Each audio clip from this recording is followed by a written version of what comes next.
May I come in, sir? Yes, come in. Good morning, sir. Good morning, sir. बैठिए। Thank you, sir. कैसे हैं आप? ठीक हूँ सर। 10वीं कब की आपने? सर 10वीं मैंने 2011 में की। क्या क्या विषय थे?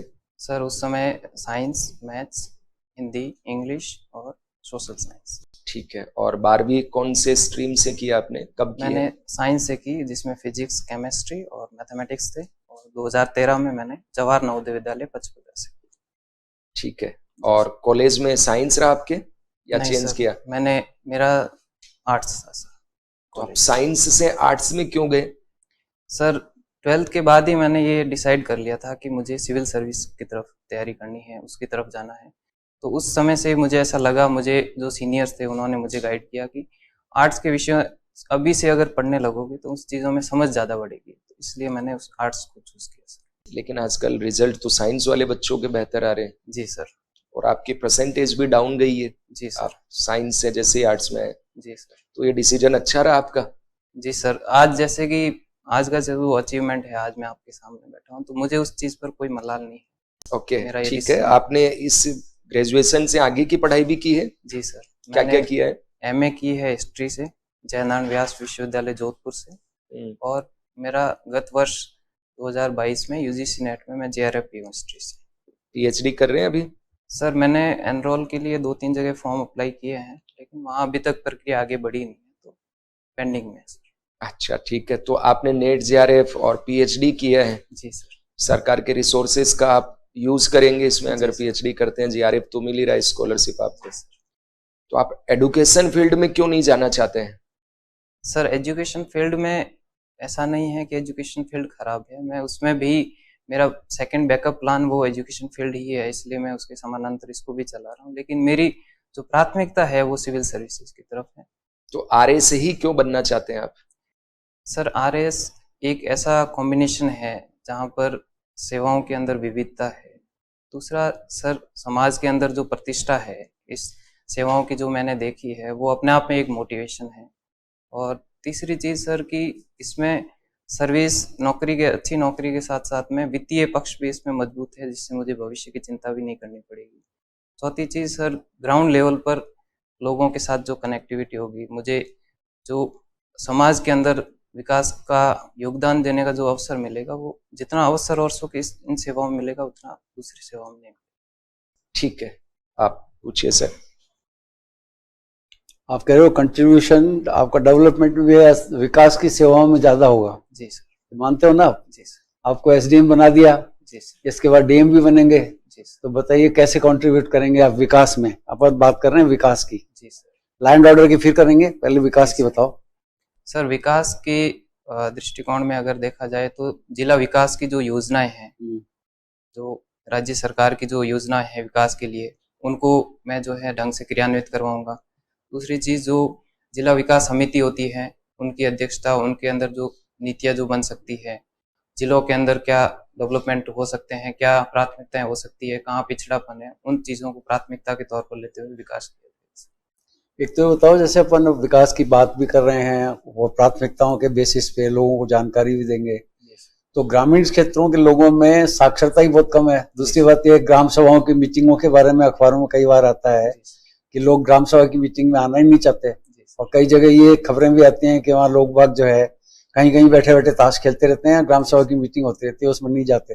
तो ये जो एलिनेशन है लोगों का, या लोग बाग प्रशासन से या सरकारी काम से इससे दूर क्यों भागते हैं? सर एक चीज़ तो ये है कि लगभग 99% जो है ग्राम पंचायतें, जो हमारा स्थानीय निकाय है, वो ढंग से काम कर रहा है। 1% जो अपवाद है वो हर जगह है ही। तो उसमें ऐसा है कि सर बैठक में जो है स्पष्ट एजेंडा इनका तय नहीं होता है। दूसरी चीज़ है कि सर वित्तीय साक्षरता की और जो साक्षरता की थोड़ी सी कमी है गांव वालों में, इस वजह से। अच्छा, आपके पास एनईटी जेआरएफ किया है ना आपने हिस्ट्री में? जी सर। तो हिस्ट्री में आप बताओ, अपना हिस्ट्री का जो गोल्डन पीरियड माना जाता है इंडियन हिस्ट्री का, वो कौन सा है? सर ऐसा कहा जाता है कि गुप्त काल को हिस्ट्री का गोल्डन पीरियड माना जाता है, लेकिन ये गोल्डन पीरियड जो स्वर्ण युग जिसको कहा जाता है, ये शब्द उतना अब प्रासंगिक नहीं है। हालांकि कला और साहित्य के दृष्टिकोण से उसका गुप्त काल का जो योगदान है वो अभूतपूर्व रहा है, असाधारणीय है, लेकिन फिर भी उसको गोल्डन पीरियड शब्द नहीं कहा। उस जमाने में था। जी सर। अब उसमें चेंजेस आ गए। सर ऐसा है कि समय के साथ में अगर आज के दृष्टिकोण से अगर पैमाने के ऊपर तोला जाए तो कोई भी चीज परफेक्ट नहीं होती सर। अच्छा, ताजमहल के बारे में पता है? जी सर। ताजमहल की जो आर्किटेक्चर है जी सर। वो बड़ी फेमस है और सारे दुनिया से लोग उसको देखने आते हैं। जी सर। तो ताजमहल के बारे में आपने कुछ पढ़ा है या अगर देखा है तो बताओ, क्या विशेषता है ताजमहल की? सर ताजमहल का निर्माण मुगल सम्राट शाहजहां के समय में इसका निर्माण हुआ था और उसके वास्तुकार थे उस्ताद अहमद लाहौरी। और इस समय जो है लगभग इसके ऊपर 40 लाख रुपए के आसपास इस पे खर्च हुए हैं। 14 वर्ष लगभग समय इस पे लगा है। और इसकी कुछ विशेषताएं हैं कि इसमें 4 बाग शैली है, इसमें सम्मिति का ध्यान रखा गया है और इसके प्लेटफॉर्म में कुएं हैं सर, और इसमें सुलेखन का कार्य किया गया है। ये 3-4 चीजें मेन है। Yes sir. तो 4 बाग शैली जो है वो क्या है? 4 बाग शैली ये है सर कि इसमें चारों तरफ जो है बीच में उस बिल्डिंग को बनाया गया और चारों तरफ उसमें बाग लगे। बाग है। जी सर। तो ताजमहल को देखने में से ज्यादातर लोग बाग जो है कौन से टाइम में ज्यादा जाते हैं? सॉरी मतलब सर, किस सीजन में? एग्जैक्ट उसमें बारे में पता चाहिए पूछो सर। हाँ, राजस्थान में 19 नए जिले बनाए गए हैं। ये 19 नए जिले बनाने का राजस्थान गवर्नमेंट का औचित्य क्या है? सर जिलों की मांग काफी समय से उठ रही है और पिछले 40 साल में उतने नए जिले बने नहीं है। तो भौगोलिक व्यापकता की दृष्टि से और कानून व्यवस्था को दुरुस्त करने के दृष्टिकोण से और जनसंख्या जिस तरह से बढ़ रही है उसको ध्यान में रखते हुए जिलों का दृष्टिकोण बनाने का जो है। तो बाड़मेर जिले में से भी कोई नया जिला बनाया गया है? यस सर, बालोतरा को बनाया। बालोतरा को ही क्यों चूज किया? क्योंकि सर बालोतरा औद्योगिक दृष्टि से डेवलप एरिया है और बालोतरा जो है बालोतरा के आसपास के जैसे जिस क्षेत्र से मैं बिलोंग करता हूँ वहां से जिला मुख्यालय की दूरी काफी ज्यादा है। तो उस दृष्टिकोण को ध्यान में रखते हुए बालोतरा को जिला बनाया। काजरी संस्थान है जोधपुर में। Yes sir. क्या है इसकी स्थापना का मुख्य उद्देश्य क्या है? कौन सा रिसर्च का काम हो रहा है यहाँ पे? सर काजरी जोधपुर के अंदर है central arid zone research institute. इसका जो मुख्य उद्देश्य वो है मरुस्थलीकरण को रोकना, वनीकरण को बढ़ावा देना, इसके साथ में मृदा संरक्षण और जल संरक्षण, उनकी नई नई तकनीकें विकसित करना और सूक्ष्म सिंचाई को बढ़ावा देना सर।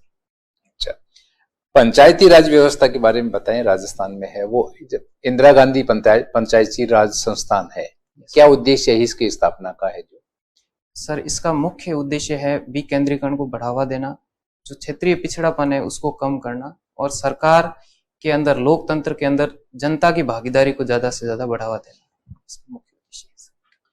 महंगाई राजस्थान गवर्नमेंट के द्वारा है महंगाई राहत कैंप चलाए जा रहे हैं, इनके पीछे क्या ऑब्जेक्ट है महंगाई राहत कैंपों को आयोजित करने का? सर महंगाई राहत कैंप को आयोजित करने का सबसे बड़ा इसका जो उद्देश्य है वो कि जनता के तक सारी जो मुख्य जो योजनाएं हैं उनका समयबद्ध और प्रभावी क्रियान्वयन करना, जनता को योजनाओं के बारे में जागरूक करना सर, और जनता को महंगाई से राहत देना। राजस्थान अभी भी पिछड़ा राज्य की श्रेणी में आता है, तो राजस्थान में है वो किस तरीके का डेवलपमेंट किया जाए कि राजस्थान की तुलना भी है वो महाराष्ट्र और गुजरात से की जा सके?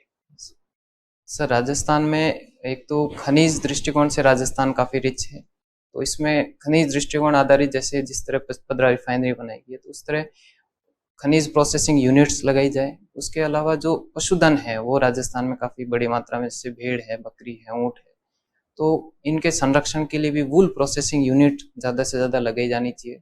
और जिस तरह से मोटा अनाज है जो 2023 में इसको मिलेट्स ऑफ द ईयर इसको घोषित किया गया, तो मोटे अनाज को ज्यादा से ज्यादा बढ़ावा दिया जाए, उसके लिए उसके प्रोसेसिंग यूनिट और उसके प्रोडक्ट तैयार किए जाएं जिससे राजस्थान और ज्यादा डेवलप हो। ये मोटा अनाज से आपका क्या अभिप्राय है?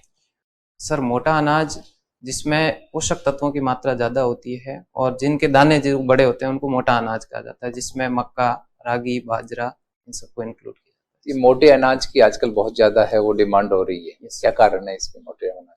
सर जिस तरह दूसरे अनाज है जैसे गेहूं है, चावल है, इनसे कहा जाता है कि उनकी तुलना में मोटा अनाज पाचन क्रिया में सबसे ज्यादा अच्छा है और इनके अंदर पोषक तत्वों की मात्रा भरपूर है।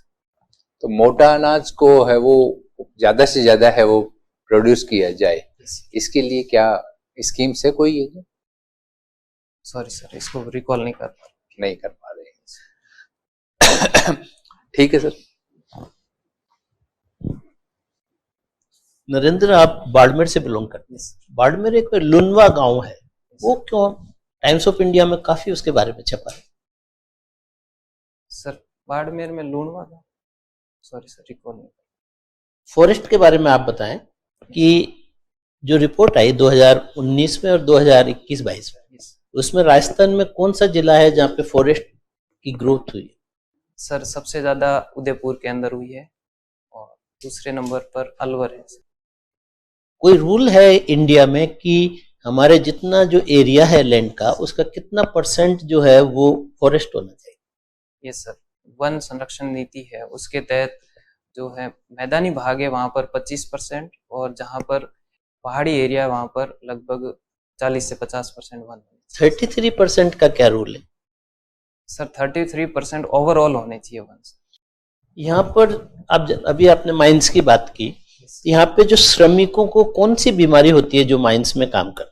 सर उनको सिलिकोसिस बीमारी होती है। सिलिकोसिस, मान लो कोई एस्बेस्टोस उसमें काम कर रहा है तो उसको भी सिलिकोसिस हो? जो सिलिका वाली माइंस में काम करेंगे उसी को सिलिकोसिस होगा। क्या रीजन है इसका, क्यों होता है? सर उसके जो डस्ट पार्टिकल्स हैं वो फेफड़ों के अंदर चले जाते हैं, जिसमें वो अगर कटाई कर रहे हैं या मकान निर्माण कर रहे हैं, उन तोड़ फोड़ से जो भी डस्ट होती है वो सीधे फेफड़ों में जाती है, उससे सिलिकोसिस। अब बाड़मेर में रिफाइनरी है, इतना जो क्रूड ऑयल है वो एक्सट्रैक्ट होता है, तो वहां की सोइल पे उसका क्या फर्क पड़ा है? सर आसपास की जो सोइल है। सर एक तो जो पचपदरा रिफाइनरी है वो बायो फ्रेंडली है सर, उसमें BS6 मानक के उत्पाद को डेवलप किया जा रहा है, तो उसका जो एक सबसे अगर नेगेटिव इम्पैक्ट देखें तो वो पचपदरा झील जो है नमक की, उसके आसपास के एरिया पर पड़ा है, उसको क्योंकि अधिग्रहण किया गया तो उससे नमक उद्योग को काफी चोट पहुंची। चलिए, आपकी हॉबीज क्या है? Sir badminton. बैडमिंटन खेलना। अभी बैडमिंटन में तो कनाडा के अंदर भारत का तिरंगा लहराया है। क्या इवेंट था, कौन जीता है? सर कनाडा सुपर इवेंट था जिसमें उत्तराखंड के खिलाड़ी है लक्ष्य सेन, इन्होंने गोल्ड मेडल प्राप्त किया। इनके और क्या क्या अचीवमेंट है? सर लक्ष्य सेन ने पिछली बार जो है कॉमनवेल्थ गेम्स के अंदर भी गोल्ड मेडल जीता है, एशियन चैंपियनशिप में भी, और जर्मन जो सुपर ओपन होती है उसमें भी इन्होंने रजत पदक जीता है। इन्होंने किस देश के खिलाड़ी को हराया है? सर इन्होंने चीन के ली शी फेंग को हराया है। ठीक है। अभी इंडोनेशिया ओपन में भी युगल के अंदर भारत ने मेडल जीता था। कौन प्लेयर थे? सर चिराग शेट्टी और सात्विक साईराज। बैडमिंटन खेल जो आप खेलते हैं, इससे शरीर के कौन कौन से अंग का सबसे ज्यादा एक्सरसाइज होता है? सर इसमें मोस्टली जो एक्सरसाइज होता है वो हाथ और पैरों। ठीक है, आपका साक्षात्कार हो गया, अब आप जा सकते हैं। धन्यवाद सर, आपका दिन शुभ हो। Thank you.